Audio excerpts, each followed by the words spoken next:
Olá, sejam bem-vindos a mais um vídeo do canal Física e Química 360. No vídeo de hoje vou falar sobre o movimento retilíneo de queda com resistência do ar. Vou falar sobre o movimento do paraquedista.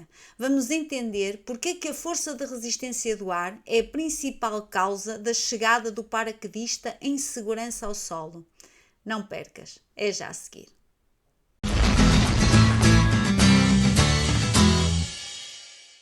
Ora bem, vamos então neste vídeo entender o movimento de queda do paraquedista, ou seja, o movimento em que nós temos em consideração a força de resistência do ar. A força de resistência do ar é uma força bastante complexa, ela depende de vários fatores. Depende da velocidade de queda dos corpos, depende, por exemplo, da densidade do ar, depende da área frontal que está em contacto com o ar, depende da forma, da geometria do corpo que está em queda, mas nós neste vídeo vamos apenas estudar o movimento do paraquedista olhando para dois desses fatores. São eles a velocidade de queda do paraquedista e a área frontal que está em contacto com o ar.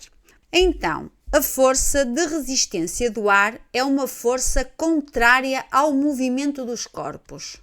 Nem todas as forças que o ar faz nos corpos são contrárias ao movimento dos corpos, ok? Se isso acontecesse, por exemplo, o avião não voaria. Mas nós vamos ter em consideração apenas a força de resistência do ar que é contrária ao movimento, ou seja, tem sempre o sentido oposto ao sentido do movimento. Vamos então estudar o movimento do paraquedista. Para estudarmos o movimento do paraquedista, para o entendermos bem, há três coisas que vocês têm de ter sempre em consideração durante o estudo deste movimento. A primeira é que se o corpo estiver parado, ou seja, se não existir velocidade, não existe a força de resistência do ar.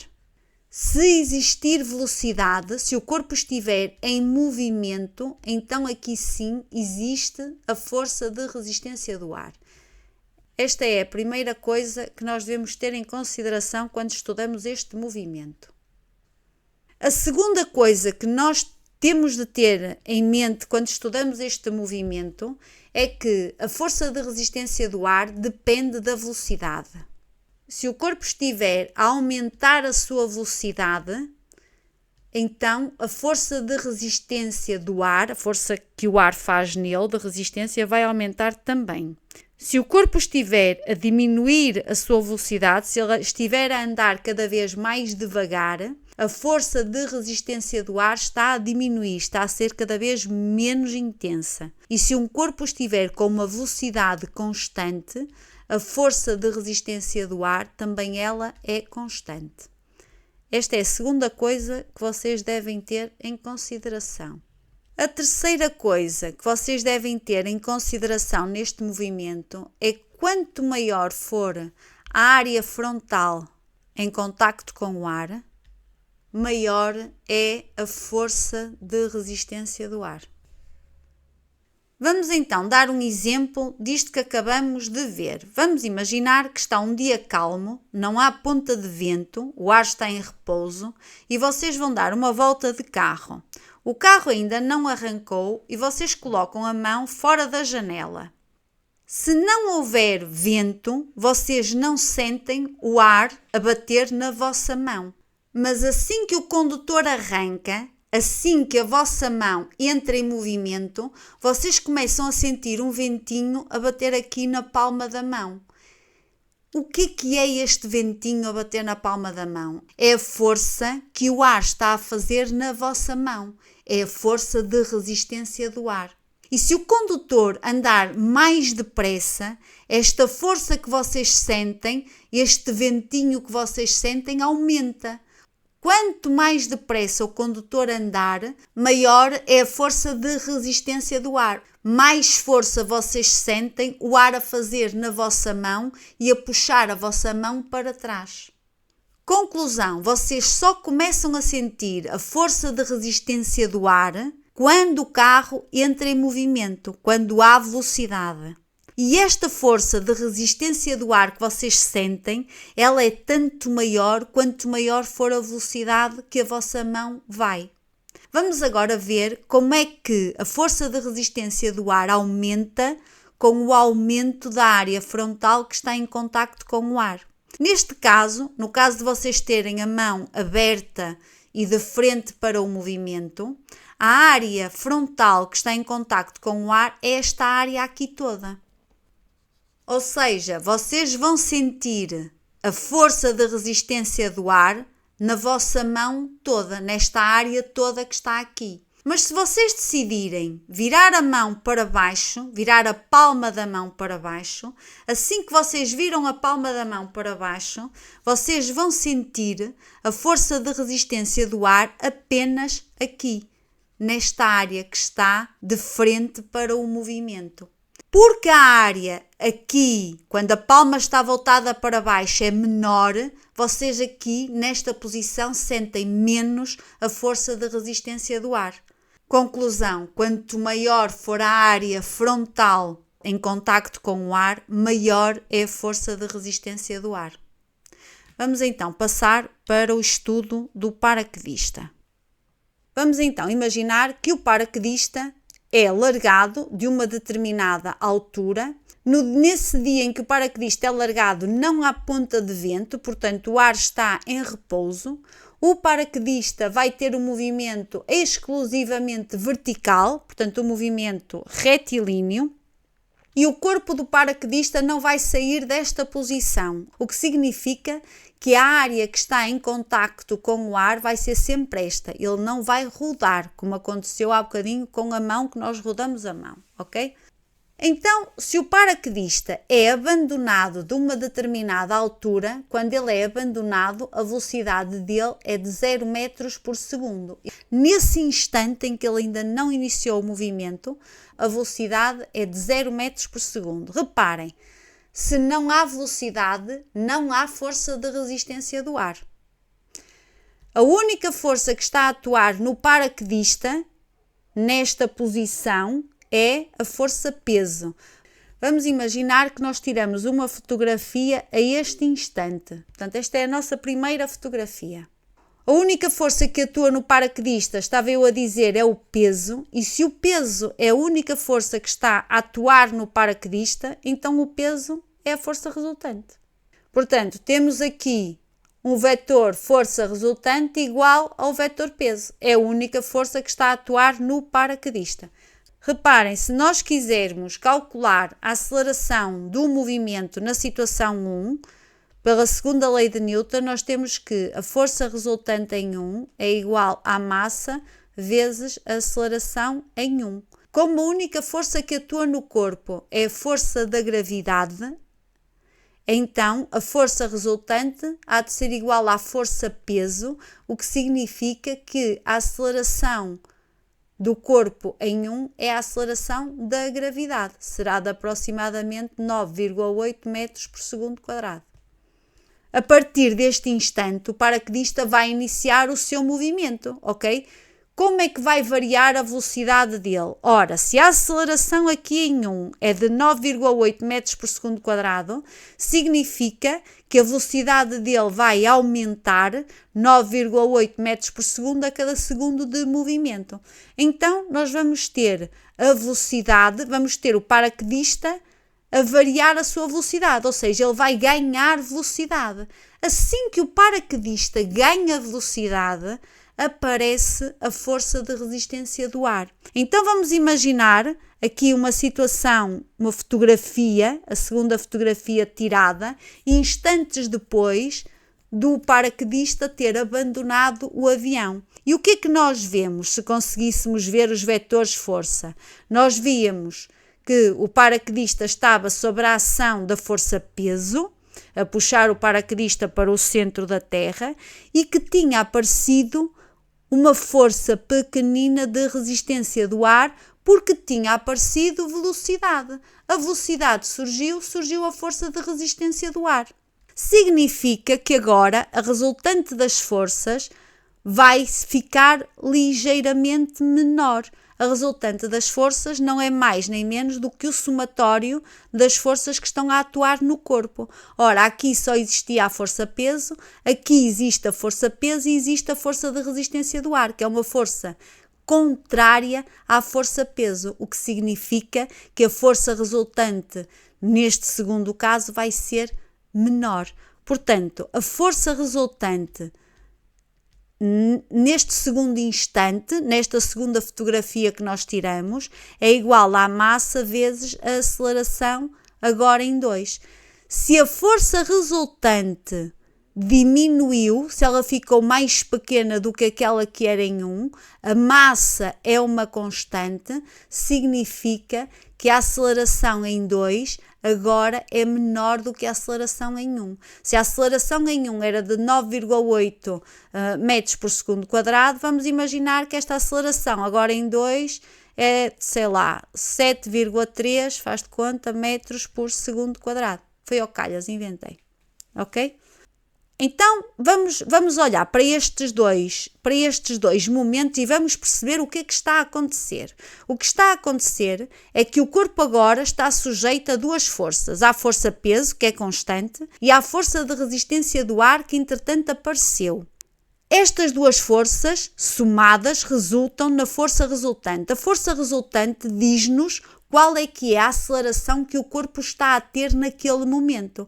Reparem, a força resultante é uma força que tem a mesma direção e sentido do movimento. Se a força resultante tem a mesma direção e sentido do movimento, o que ela está a fazer ao movimento é aumentar a sua velocidade.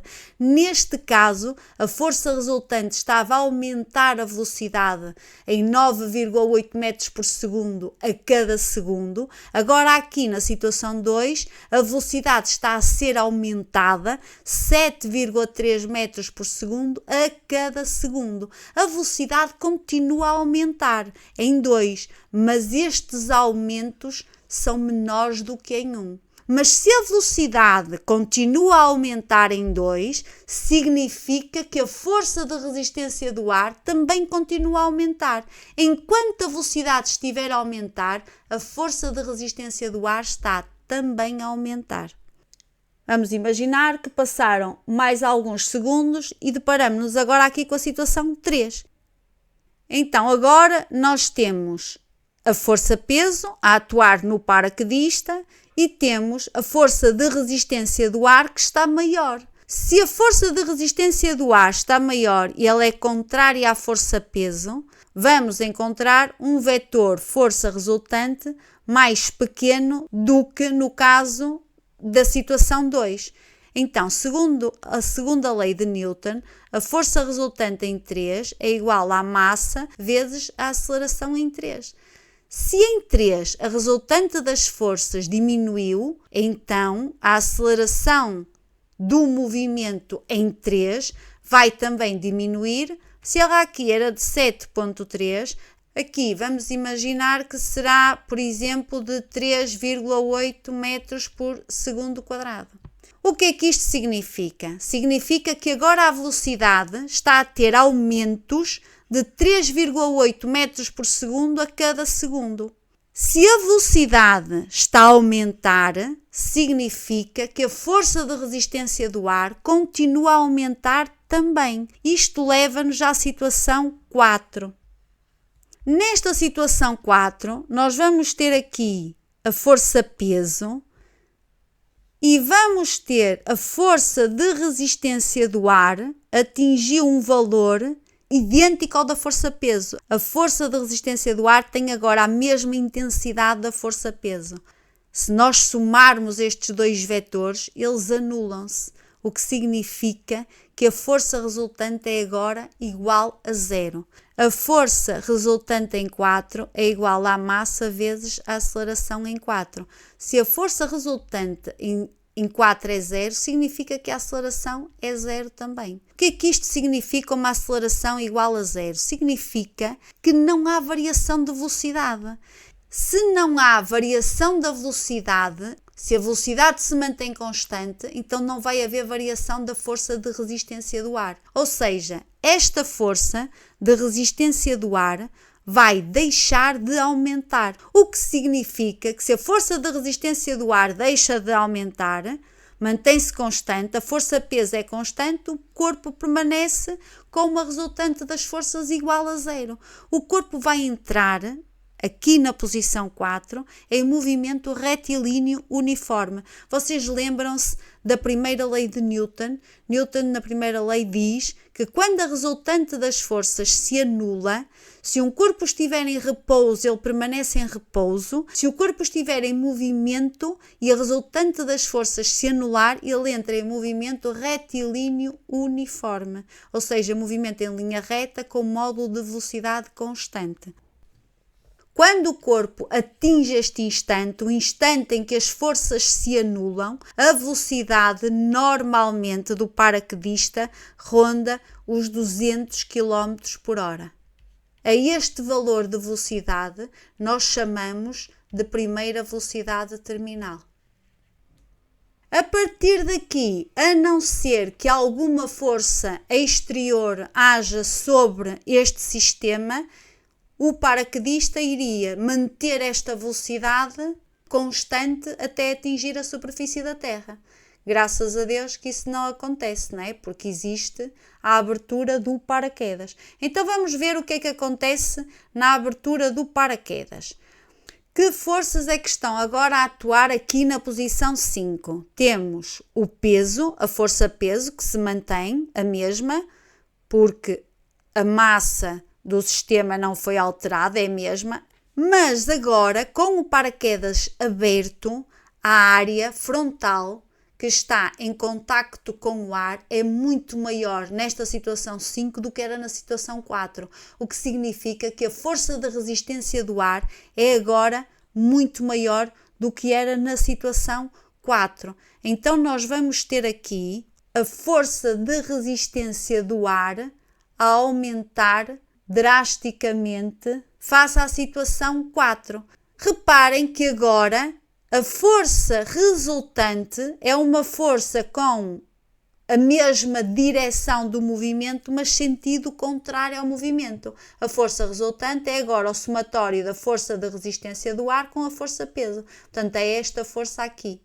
Se agora nós formos escrever a segunda lei de Newton para esta situação, nós vemos que a força resultante em 5 é igual à massa vezes a aceleração em 5.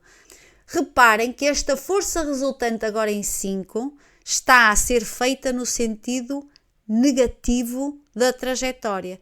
Se nós considerarmos que o sentido positivo é o sentido de cima para baixo, o sentido da força resultante agora tem que ser um valor negativo, tem que vir com sinal negativo, ok? Ou a força vem com sinal negativo, ou quando nós calcularmos a aceleração em 5, ela vem com sinal negativo, que torna a força negativa também, ok?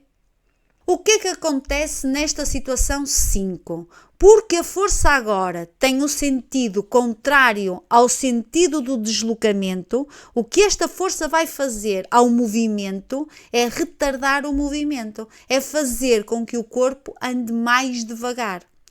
O aparecimento desta força faz com que haja uma diminuição acentuada da velocidade. Esta diminuição acentuada da velocidade leva-nos à situação 6. O que é que vai acontecer? Ora bem, se a velocidade diminui bastante, o que vai acontecer é que a força de resistência do ar vai também diminuir. Portanto, na situação 6, o que é que nós vamos ter? Na situação 6, nós vamos ter a força-peso a atuar sobre o paraquedista e vamos ter o valor da força de resistência do ar menor do que na situação 5. Então, como é que fica agora a resultante das forças? A resultante das forças fica assim. Reparem, a força de resistência do ar está a diminuir, mas continua ainda a ser superior à força-peso. Portanto, nós temos, através da segunda lei de Newton, que a resultante das forças em 6 há de ser igual a menos a massa vezes a aceleração em 6. Reparem, continua a ter um sinal negativo, que ela continua a ser contrária ao movimento, que tem um sinal positivo. Se a força resultante continua contrária ao movimento, o que a força resultante está a fazer ao corpo é diminuir-lhe a sua velocidade. E se nós estamos a diminuir a sua velocidade, então a força de resistência do ar continua ela também a diminuir. Enquanto a velocidade do corpo diminuir, a força de resistência do ar vai diminuir também. Isto leva-nos à situação 7. Portanto, vamos ter aqui na situação 7 a força-peso, a força de resistência do ar vai continuar a diminuir até que o seu valor iguala novamente o valor da força-peso. Quando isto acontece, a resultante das forças é zero. E quando a resultante das forças é zero, a velocidade do corpo deixa de variar. E se a velocidade deixa de variar, então a força de resistência do ar também deixa de variar. O que significa que o sistema vai entrar novamente em movimento retilíneo uniforme, com módulo de velocidade constante. Quando o paraquedista chega a esta posição, normalmente o valor da velocidade que ele leva é de aproximadamente 20 km por hora. A este valor de velocidade nós chamamos a segunda velocidade terminal. Quando o paraquedista atinge a segunda velocidade terminal de queda, o paraquedista já está em condições de chegar em segurança ao solo. E tudo isto graças à força de resistência do ar. Deixem-me só dizer aqui mais uma coisa. Quando aqui na posição 5 eu disse que quando o paraquedista abre o paraquedas, aquilo que muda é a área frontal que está em contacto com o ar, não é só a área frontal que está em contacto com o ar que muda aqui na posição 5, ok? A forma do corpo, do sistema que está em queda também muda, a geometria do corpo que está em queda também muda, ok? Para além da área frontal, importa também a geometria do corpo que está em movimento. Nós vemos, por exemplo, nos casos dos carros de Fórmula 1, que as casas dos carros tendem a fazer carros com geometrias mais aerodinâmicas possíveis, de forma a que a força de resistência do ar seja menor para que ele atinja velocidades maiores e assim possa ganhar as corridas, ok? Bem, vamos passar então agora para a análise do gráfico velocidade-tempo. Ora bem, vamos então fazer o gráfico velocidade-tempo para o movimento do paraquedista. Vamos admitir que o sentido positivo do movimento é o sentido de queda, portanto é o sentido de cima para baixo e portanto o paraquedista está sempre no sentido positivo desde que abandona o avião até que chega ao solo. Significa que o gráfico vai ser construído no eixo positivo da velocidade, portanto ele vai ser construído aqui. Então vamos representar estas 7 posições aqui no gráfico, como se tivéssemos tirado 7 fotografias durante o movimento do paraquedista. A primeira fotografia foi tirada quando ele ainda está em repouso, ainda não iniciou o movimento, portanto ele está aqui. Assim que o paraquedista inicia o movimento, a sua velocidade começa a aumentar e ela aumenta sempre até que as forças se igualam e o corpo permanece com módulo de velocidade constante. Mas esta velocidade, como nós já vimos, não aumenta de forma linear. A aceleração está a diminuir ao longo do movimento. Então significa que se a velocidade não aumenta de forma linear, nós aqui não podemos ter uma reta. Vamos ter que ter uma curva. E que curva é essa? Será uma curva assim ou será uma curva assim? Vai ter que ser uma curva que indique que a aceleração do movimento está a diminuir. Como é que nós vemos que a aceleração do movimento está a diminuir ou aumentar? Através das retas tangentes à curva. O declive dessas retas diz-nos se a aceleração está a diminuir ou aumentar. Ora bem, se nós traçarmos aqui nesta curva tangentes, nós vemos que o declive destas tangentes está a diminuir à medida que o tempo vai passando, indicando que a aceleração do movimento está a diminuir. Se fizermos o mesmo a esta reta, nós vemos que o declive das tangentes à curva aqui está a aumentar, indicando que a aceleração está a aumentar. Portanto, a curva que nós vamos ter que escolher é esta curva aqui. Então, nós vamos ter aqui a situação 2, algures por aqui, e a fotografia tirada em 3 será algures por aqui. A fotografia em 4, que é o momento em que as forças se anulam, será este momento assim aqui. A partir daqui, o corpo entra no movimento retilíneo uniforme, com módulo de velocidade constante. Vamos já colocar os movimentos. Em 1, o corpo está em repouso. Depois, em 2 e em 3, temos o movimento retilíneo acelerado. E este movimento vai se manter retilíneo acelerado até aqui, ao instante T4. A partir daqui temos o movimento retilíneo uniforme. Porque que o movimento aqui é retilíneo acelerado e não é retilíneo uniformemente acelerado? Porque a aceleração aqui não é constante. Como nós já vimos, ela vai diminuindo durante o movimento. Chegando aqui à posição 4. O corpo entra no movimento retilíneo uniforme com módulo de velocidade constante e é esta velocidade aqui que ele atinge na posição 4 nós chamamos primeira velocidade terminal. Depois ele vai manter o módulo de velocidade constante até ao momento em que abre o paraquedas, que é a situação 5. A partir do momento em que o paraquedista abre o paraquedas, o que é que acontece? A força de resistência do ar passa deste valor para um valor muito superior, fazendo com que haja uma diminuição acentuada da velocidade. Então nós vamos ter aqui uma diminuição acentuada da velocidade e vamos ter que colocar aqui uma curva. Por que uma curva e não uma reta? Porque, mais uma vez, a aceleração do movimento não é constante. A aceleração do movimento vai diminuindo porque a força resultante também vai diminuindo, ok?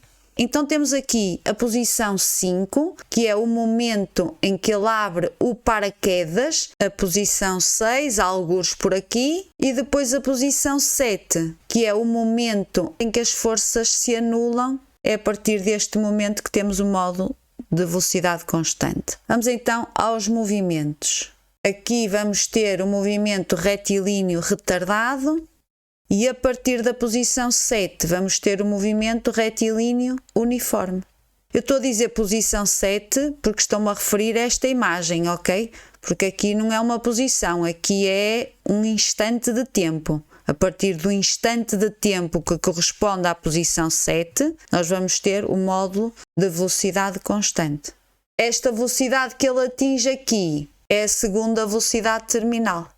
Malta, eu espero que vocês tenham entendido o movimento do paraquedista. Se este vídeo vos ajudou, peço-vos que deixem o vosso like, é importante para dar continuidade a este projeto. Vou terminar por aqui, desejo-vos tudo de bom e nós vemo-nos então num próximo vídeo. Até lá, fiquem todos bem.